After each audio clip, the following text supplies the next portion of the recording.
வெளிப்படுத்தின விசேஷம் 6ஆம் அதிகாரம். ஆட்டுக்குட்டியானவர் முத்திரைகளில் ஒன்றை உடைக்க கண்டேன். அப்பொழுது 4 ஜீவன்களில் ஒன்று என்னை நோக்கி, நீ வந்து பார் என்று இடிமுழக்கம் போன்ற சத்தமாய் சொல்ல கேட்டேன். நான் பார்த்தபோது, இதோ ஒரு வெள்ளை குதிரையை கண்டேன். அதன் மேல் ஏறியிருந்தவன் வில்லை பிடித்திருந்தான். அவனுக்கு ஒரு கிரீடம் கொடுக்கப்பட்டது. அவன் ஜெயிக்கிறவனாகவும் ஜெயிப்பவனாகவும் புறப்பட்டான். அவர் 2ஆம் முத்திரையை உடைத்தபோது 2ஆம் ஜீவனானது, நீ வந்து பார் என்று சொல்ல கேட்டேன். அப்பொழுது சிவப்பான வேறொரு குதிரை புறப்பட்டது.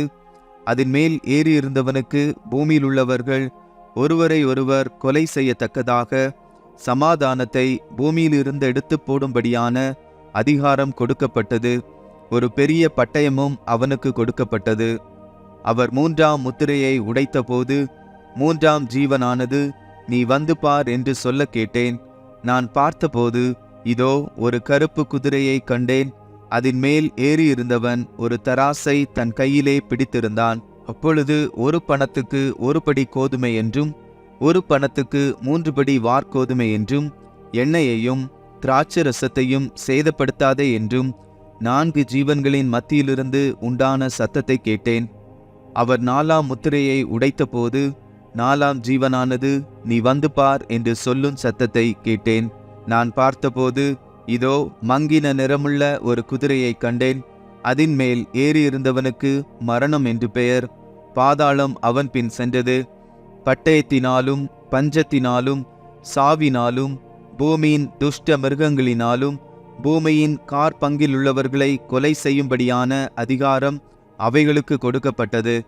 அவர் 5ஆம் முத்திரையை உடைத்தபோது தேவ வசனத்தின் நிமித்தமும் தாங்கள் கொடுத்த சாட்சியின் நிமித்தமும் கொல்லப்பட்டவர்களுடைய ஆத்துமாக்களை பலிபீடத்தின் கீழே கண்டேன்.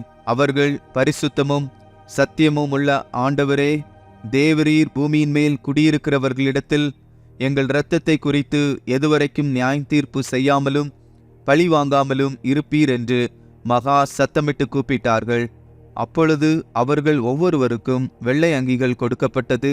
அன்றியும் அவர்கள் தங்களைப் போல கொலை செய்யப்பட போகிறவர்களாகிய தங்கள் உடன் பணிவிடைக்காரரும் தங்கள் சகோதரரும் மாணவர்களின் தொகை நிறைவாகும் அளவும் இன்னும் கொஞ்சம் காலம் இளைப்பாற வேண்டும் என்று அவர்களுக்கு சொல்லப்பட்டது. அவர் 6ஆம் முத்திரையை உடைக்க கண்டேன். இதோ பூமி மிகவும் அதிர்ந்தது. சூரியன் கருப்பு கம்பளியைப் போல கருத்தது. சந்திரன் இரத்தம் போலாயிற்று. அத்திமரமானது பெருங்காற்றினால் அசைக்கப்படும் போது அதன் காய்கள் உதிருகிறது போல வானத்தின் நட்சத்திரங்களும் பூமியிலே விழுந்தது.